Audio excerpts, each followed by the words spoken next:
aking wikang Filipino. Nang ako'y iluwal sa sang maliwanag, ako ay umuha.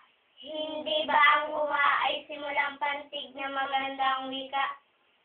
Halakhak ni ama at tawa ni ina kapag natutuwa, ay dalit salita sa abot ng pahat at musmus kundiwa.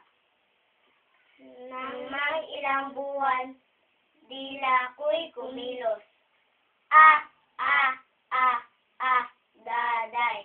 Ang sabi ni ina, tinatawag ko raw ang mahal kong tatay. Sa bawat isang tik nitong aking dila na wala pang malay, si ama at si ina ay may nakalaan na mga kahulugan. Ang mga oyaye, memena bunso ko sa wika hingimig, na siyang nagpatulog at siya ring gumising sa pagkakaidlip. Ang dampi ng alik ni nasa pisngi ay wikang malamig, na ang kahulugay kanyang pagmamahal na sakdal ng init.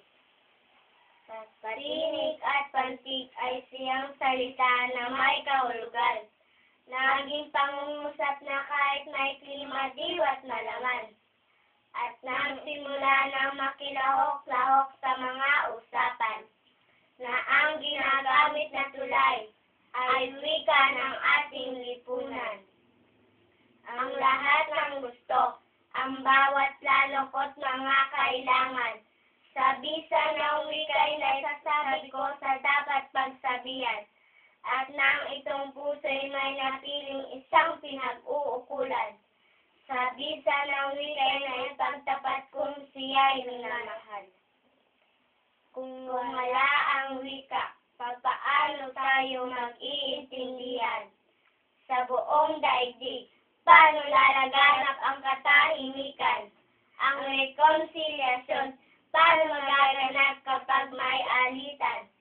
Kung wala ang wika na daan ang ating pag-uunawaan, wika ay sagisag nitong pagkalari at ng kabantaan. Kaluluwa ito nitong republikang ating minamahal. Magmahal sa wika'y isang karangalan at kabayanihan. Ang wikang pamansay, huwag ipagpalit sa wikang dayuhan.